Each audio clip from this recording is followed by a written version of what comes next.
Hi, I'm Billy Keels, the host of the Going Long podcast. Every week, I'm going to be here interviewing the absolute best in the business as it relates to real asset investing, as well as real Main Street investors. We're going to be having conversations where you can listen in, and that's going to help you to continue on your path to education so that you feel much more comfortable as well as confident in investing long distance. So make sure that you go ahead and subscribe to the channel. Make sure that you're liking it as well, because that way you can get every single episode as soon as it comes out. And by the way, don't forget to leave today's episode a 5-star review. Let's go ahead and listen to today's conversation. Welcome to the Going Long podcast. We're back once again to continue to help to educate you so that you feel comfortable as well as confident investing beyond your backyard. I'm your host, Billy Keels. And you know what? If you've ever wanted to know what it was like to go from pharmaceutical industry to high-end flipping to financial freedom with your family, then guess what? You're going to have to listen to every single word of today's conversation, because today's guest not only started in the pharmaceutical industry and actually even had lots of international experience, she's also been in this industry for over 10 years and has transacted over $40 million worth of real estate. And that number could have even changed. She'll let us know.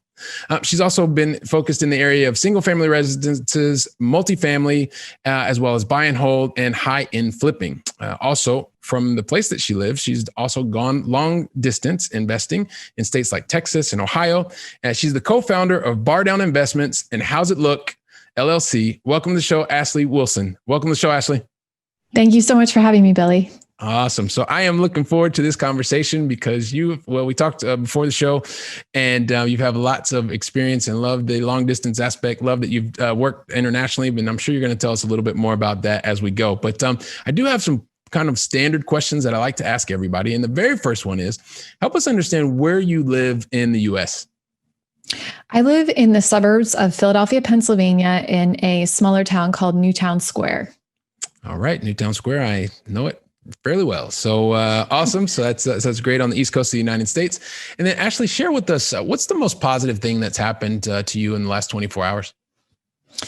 Our teacher, our one daughter's teacher asked our daughter to, instead of doing carving pumpkin because it's Halloween here, this Saturday, instead of bringing in a pumpkin carved, project, she instructed all the kids and their parents to do a pumpkin project at home and take pictures. So last night we spent about an hour and a half or so with our kids creating the hungry caterpillar out of pumpkins, and took a picture with it because it was also supposed to tie into her favorite book. So that was the most positive, fun experience to get to spend time with our family and get to do a creative project with the kids. Awesome. Quality family time and project with the kids is always something that is fantastic. And so that is one of the things that I didn't mention, but you've already talked about it as well as being a mother and wife. So these are also other really awesome things. So, Asley, I mentioned a couple of highlights, but I would love for you to share with the Going Long audience. Give us a little bit more about your background and help us to understand some of the different decisions you made to get to this point in your journey. Yes. So approximately 10 years ago, my husband and I started investing in real estate. We started investing because we were looking for a place to invest our money outside of the stock market. We aren't huge believers in the stock market, and we find value in real estate for a number of reasons. One is obviously because it's an asset-backed investment. Two is because it has major tax advantages in the US.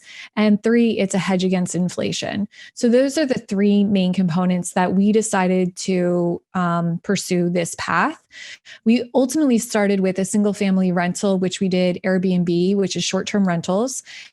And then from there, it snowballed into another property that we did long-term rentals.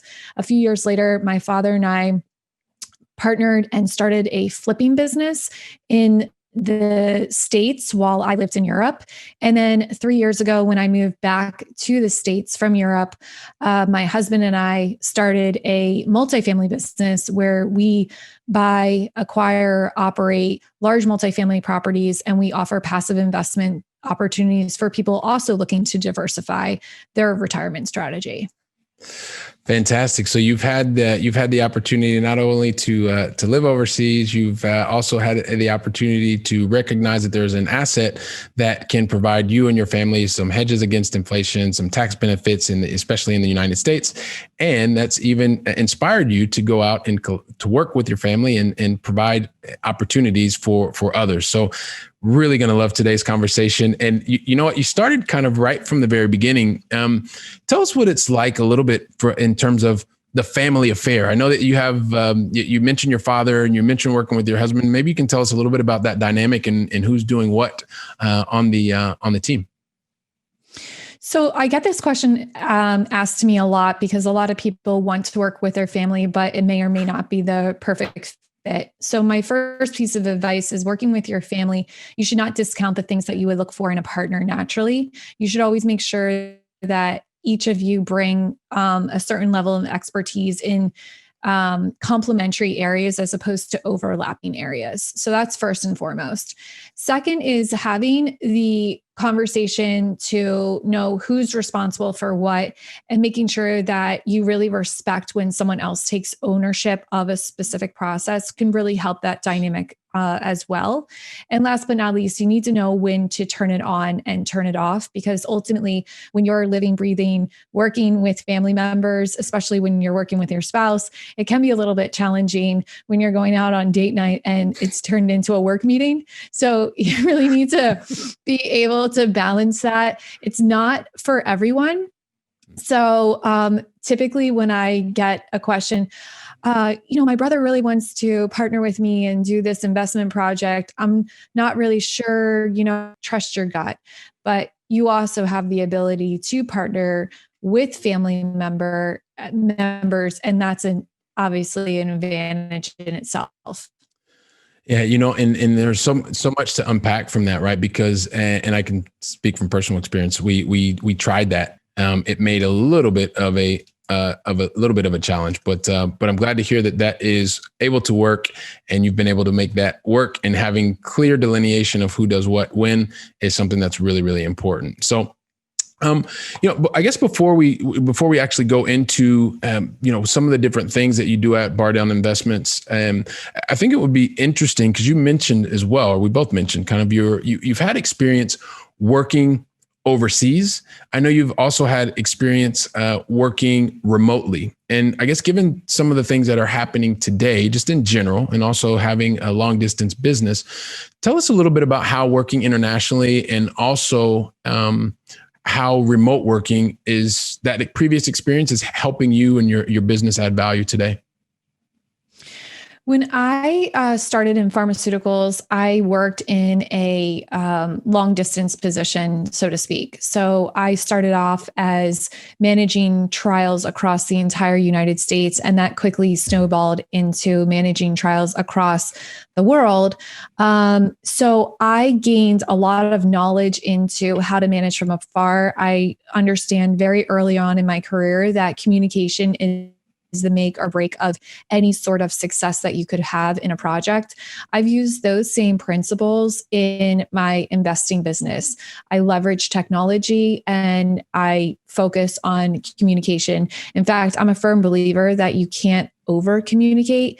You can probably over communicate in the sense of what you're communicating, but in terms of the frequency of communication, having set communication touch points is really critical to make sure that the project stays on task. Yeah, I agree with you 100% in terms of being able to communicate, over communicate, and then leveraging technology is one of the things that really can be a game changer. It can be a real differentiator, especially nowadays, those that were able to embrace technology or leverage it quicker.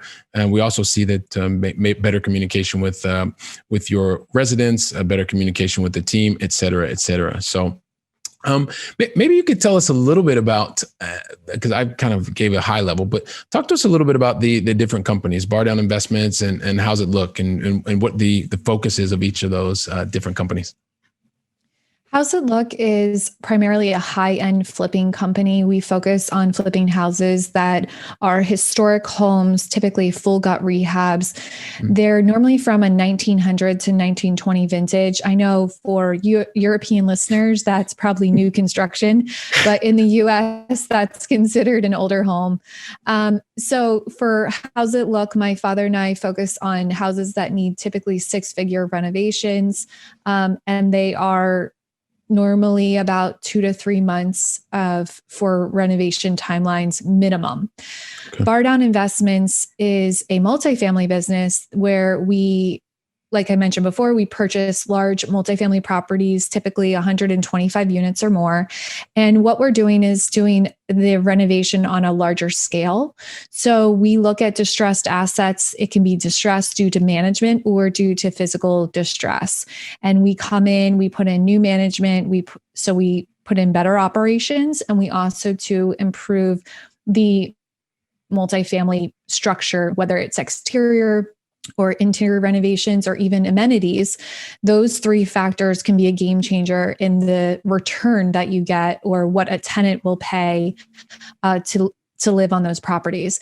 And in turn, that increases the valuations. So single family in the United States is based off of comparable sales, but multifamily, large multifamily is not based on comparable sales, the valuation, because typically there aren't two buildings that are alike and identical. So it's based on business evaluations, and business evaluations are based off of your net operating income. So your income minus your expenses will get you a net operating income. And then that is multiplied by the cap rate. So that's the rate in which properties are trading. And that'll give you the ultimate valuation. That is the most common way that multifamily properties are evaluated.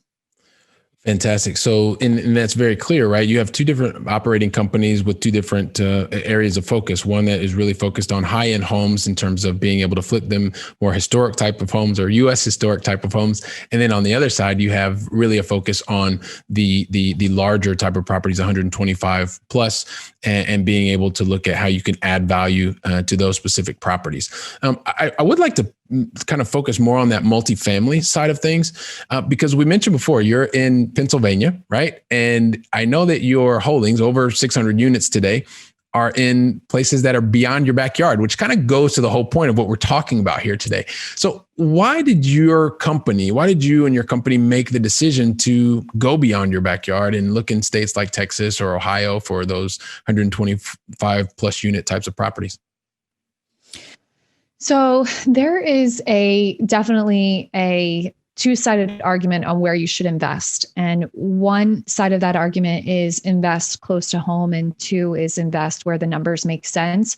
Ultimately, I'm a believer that you can make the numbers make sense anywhere, because there are investors all throughout the country. Even though I don't buy multifamily in Philadelphia, let's say, there are other operators who've figured out a very strategic way in which they can still be profitable in Philadelphia. I just haven't found that algorithm.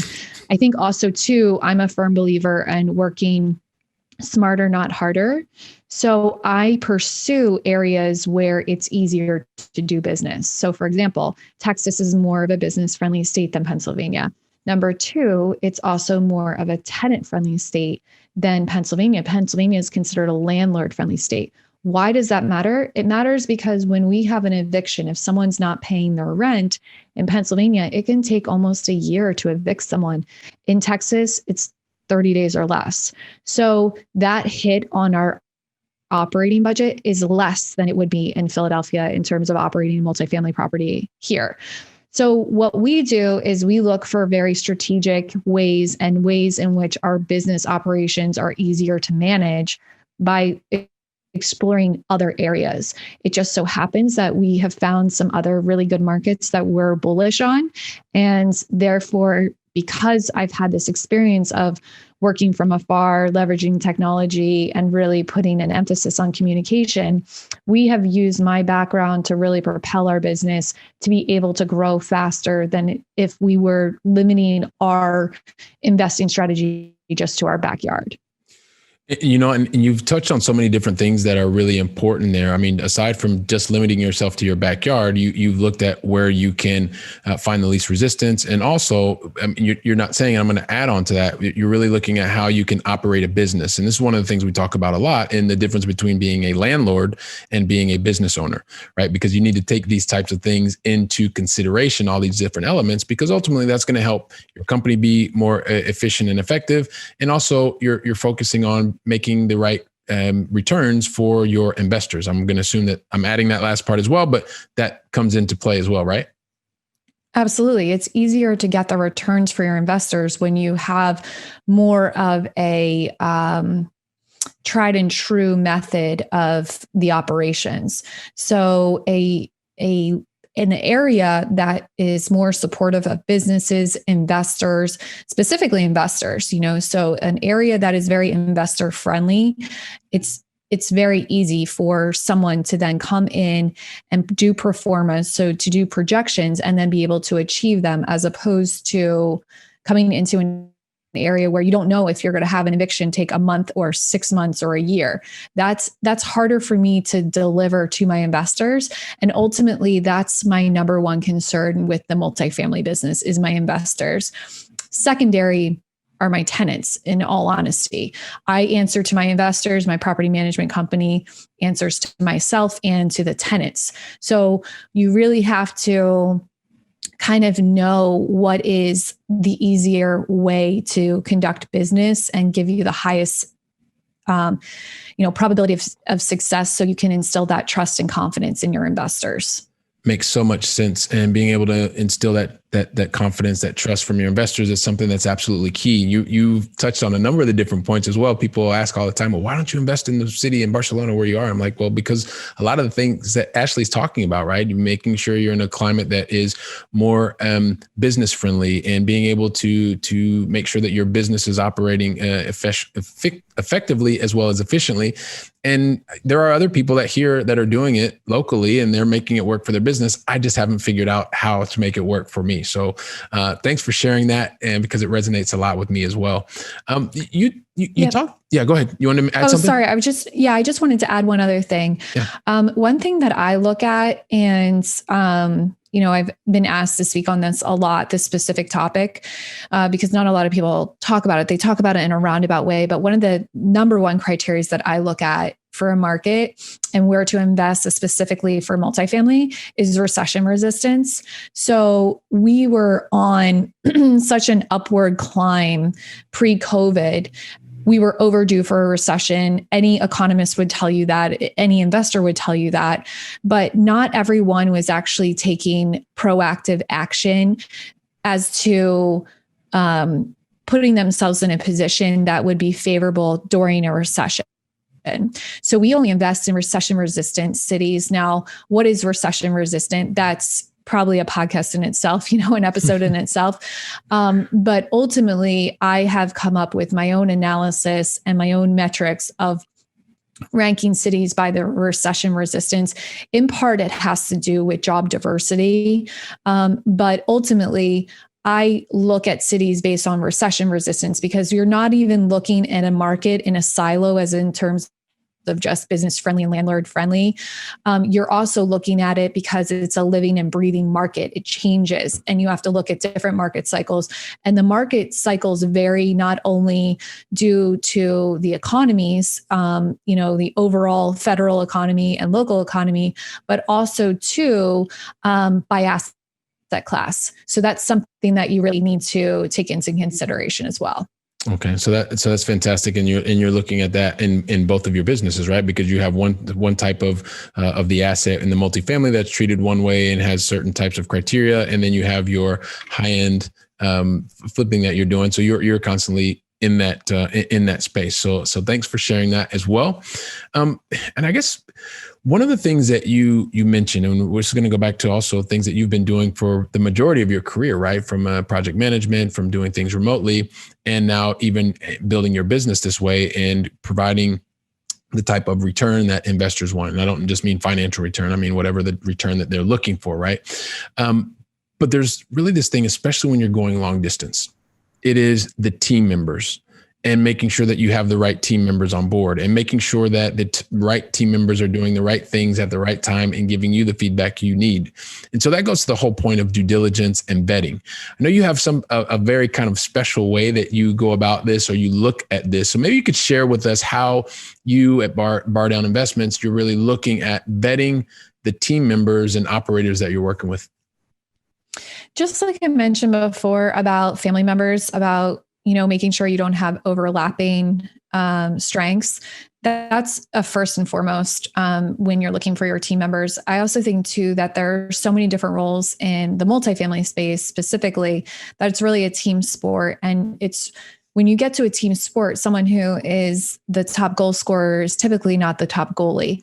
So because multifamily is a team sport, you really need people to play their role and be an expert at their role.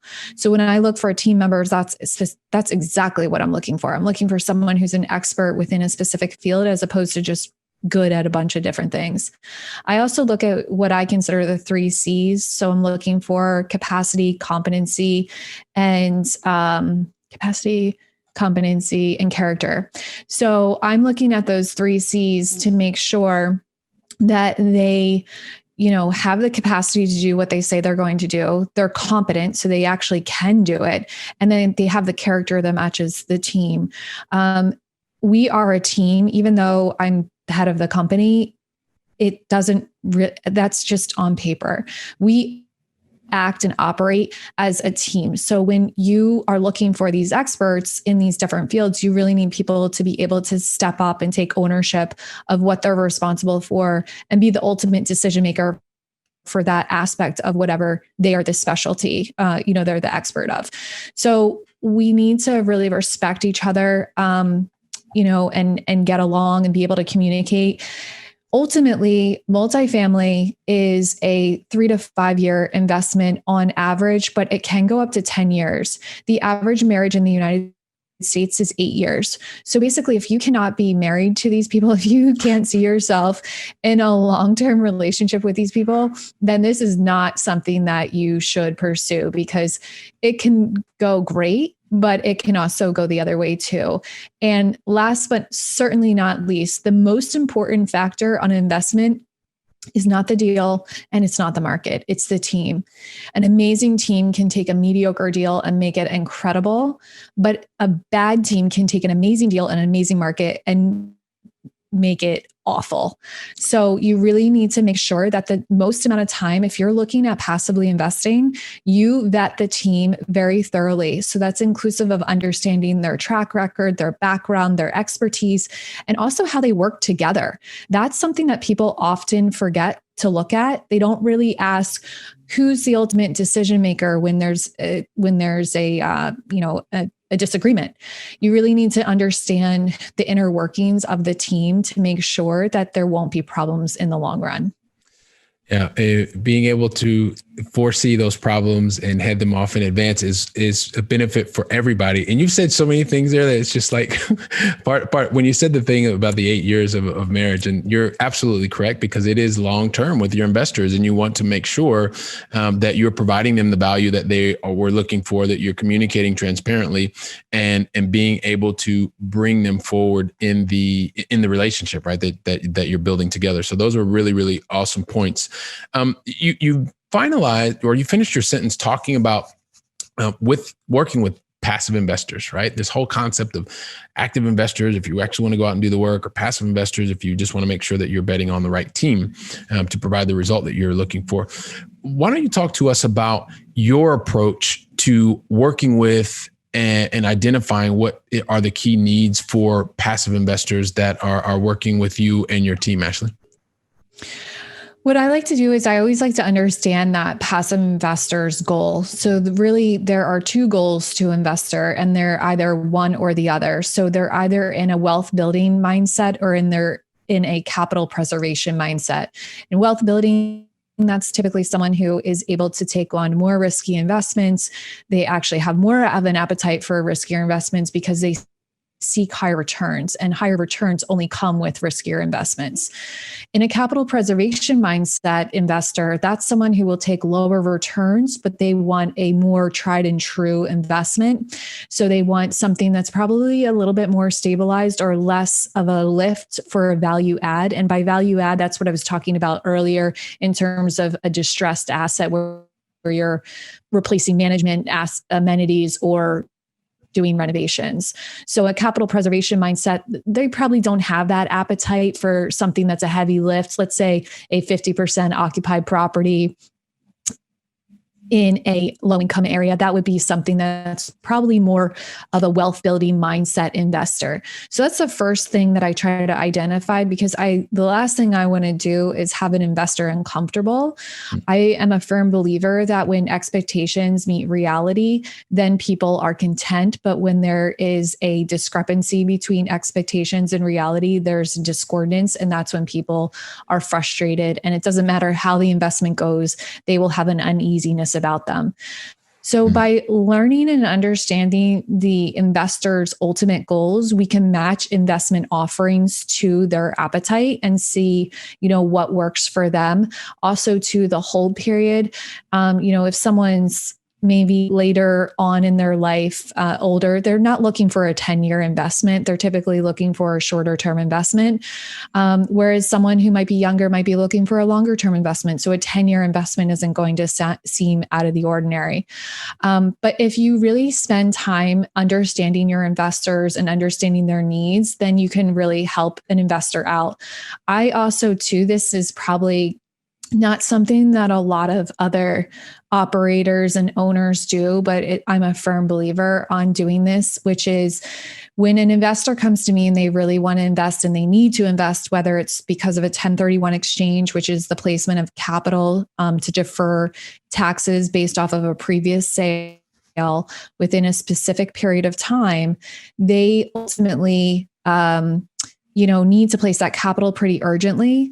And if I don't have an investment offering at that time, most other operators would just say, too bad, too sad kind of philosophy. But I take on the approach that I say, well, these are other operators that I know are good operators. I don't know if their investments are good. I've never looked at them, but you might want to reach out to the following people.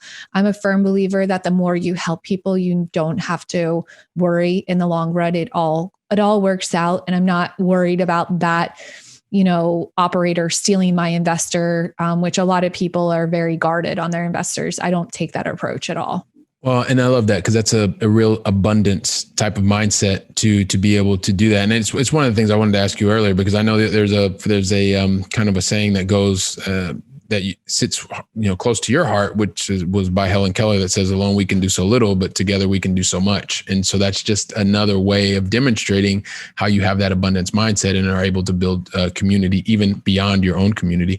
But maybe just to get a little bit granular, and then we're going to go into the going long final three, because for a lot of the audience today, we're talking about passive investors, but what does that process look like? I know you're looking for helping to understand why they want to be able to do something and be able to put them in the right opportunity, provided that it's there. But is that over a series of phone calls? Are you meeting face to face? I know right now maybe you're not meeting face to face, but maybe tell us a little bit about that process and maybe some of the time that it could take. Yeah, so that's over a series of phone calls and getting to know the investors. All of our investors have my personal cell phone numbers. So if they have any question, and we have hundreds of investors that have my cell phone number. So if they have any questions along the way, I'm there to help them. I also too will help review another investment offering they get, which I think is pretty rare too. So if they get another investment offering, they'll send it to me. I won't tell anyone whether to invest or not. That's not my place, but my place is to educate. And I feel that by educating people and really showing them, these are some risks that are associated with this investment, but these are some strong things about the underwriting, about the team, about the market, that by providing that education, what I'm doing is creating an investor who is stronger at determining whether or not a good investment comes along. And if I'm confident in the investment offerings that I'm offering, which I'm always confident in the investment offerings I'm offering, because the first investor on all of our investments is us. We always put our own money in a deal. Then, those investors will challenge me just like I've educated them to challenge their other people. So it's typically over, I would just say maybe 1 or 2 calls max. We can normally, get it done over a call. And then, if there's any follow-up, then I can help them along the way. But ultimately, I'm trying to help them, build wealth. And I'm a firm believer that, I get calls, not all the time, but I do get calls frequently where someone says, I want to invest $1 million with you on your next investment. You're not going to, and I'm going to tell you why. It's all about diversity. You should not, I said, it's not even just splitting that up and investing, 100,000 in 10 investments of mine. You should be investing across different markets, across different operators and different asset classes. You need to diversify. And I think a lot of other operators would be like, I'll take the $1 million, because it's just an easier way to raise the capital needed to close the deal. But what I'm trying to do is I'm trying to create so much wealth for them and not have all of their eggs in one basket, that they can then, build wealth, hedge their bets, and grow so much faster across multiple investments. Okay. Well, that is awesome. So that helps us to understand a bit about the process. So having that over a couple of conversations, Zooms or whatever, and being able to once again help them to become more educated around the process. So Asley, this has been awesome. We're not done yet, but I want us to go into the going long final 3. But the thing is, I never asked the going long final 3 unless you tell me that you're ready for me to ask. So are you ready? I am ready. Let's do it. Awesome. Here we go. So first question is, we started with the United States, and I like to bring it back this way. With me living in Barcelona, I always want to know from our guests, and Asley would love to know from you today, what is your favorite European city, either that you visited or is still on your bucket list to visit? It's a tie. It's between Madrid, Spain, and Riga, Latvia. Okay. Well, you have to decide. Which one? I have to decide. In the winter, Madrid. In the summer, Riga, Latvia. All right, so we're gonna make it Madrid, and so we'll go with Madrid, even though I'm in Barcelona. But Riga is awesome as well. So awesome. So listen, can you share one lesson that you've learned, probably a mistake that you made along the way? It seemed like a mistake at the time, but you've really taken an awesome lesson away from that you could help pay forward to somebody else. Every single mistake that I have ever made has been an amazing lesson. I like to call them opportunities. So one example of such case is we were doing a 4-bedroom house that we didn't run a septic inspection on when we purchased the property, because we purchased as is. It was a house that only 2 people were living in, but it was a 4-bedroom house. So the septic system should have been adequate and the house was pristine. They always, cleaned out the septic every other year, like they're required to. And ultimately what happened was when we went to sell the property, the new buyers bought or did an inspection, and the septic pipe was pitched incorrectly when the house was built in the 70s. Now, we had only owned it for less than a year. So of course we wouldn't have known this unless we had done that septic inspection. Mm-hmm. So we really kicked ourselves saying, oh, we should have done this septic inspection, because this, ultimately would have been, a real benefit. And we could have done the renovation while the house was being renovated, not to delay the sale. But ultimately, when we did the renovation, we lost that buyer. And then we were even further agitated by this whole situation. And we thought, this is really terrible. We're going into the winter. Now we have to carry this house probably through the winter. We're not going to get a sale.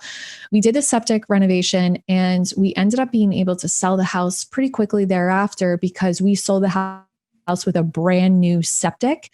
And in that market, you got the septic that, the house came with, unless you got new construction. So basically you were getting a fully renovated house that was like new construction with now a new septic that matched it. So it actually had an appeal to it, which we never saw. So we leveraged that and used that for marketing. And that ultimately became the reason why the house sold. So it's amazing how you can look at different situations from different perspectives and understand, this might be a benefit that we're not seeing. So you have to kind of look at it from a different angle. And that's what that situation taught me about.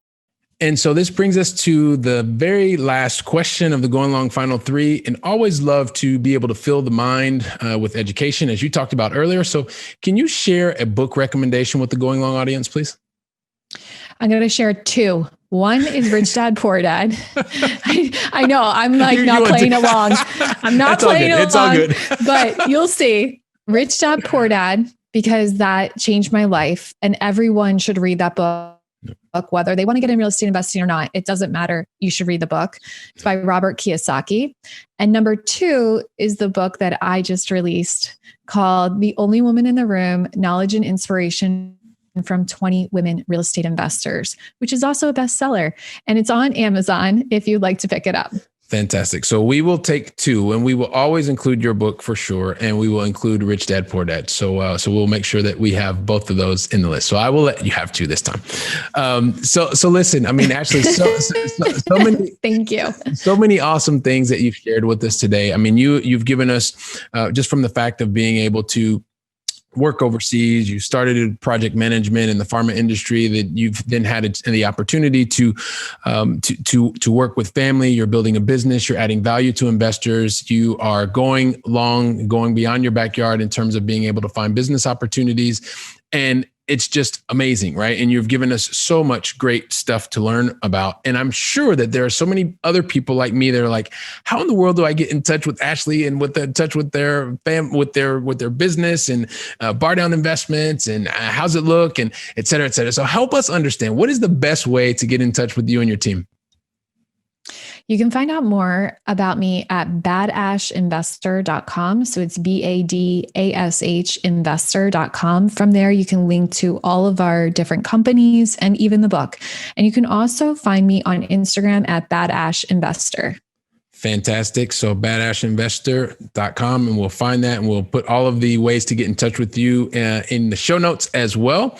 And, you know, I want to just say thank you so much for taking the time, Asley, to share your insights and your expertise with us. And I really look forward to welcome you back on another episode. So thank you so much. Thank you again, Billy. I really appreciated it. All right. Awesome. And so to the Going Long audience, want to thank you once again for spending and investing your time with Asley and I today. You know what? Asley shared so much goodness. I'm sure that you want to go out and share this with at least 2, if not 3 other friends. You'll be the person that's making such a positive impact on them, sharing what Asley shared with us today. And you know what? At the same time, I'm sure Asley and I would both love to have a written understanding of what it is that you learned from today's episode or what you'd like to hear on the next one. So feel free to go ahead and leave us a review as well. I'll be happy to share that with the two of us and with others. And you know, if you want to make it a 5-star review, we'll accept that too. So feel free to do that. And until the next conversation, this is Billy Keels once again, and I'm really looking forward to welcoming you back on the next episode. Until then, make it a great day. Wow, don't you love hearing from top-notch experts in the field?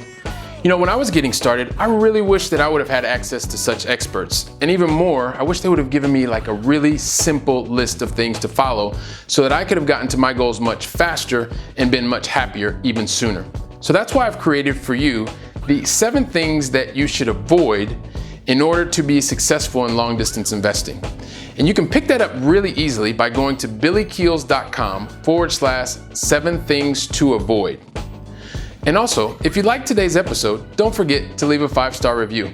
I'm looking forward to seeing you on our very next episode, so go out and make it a great day.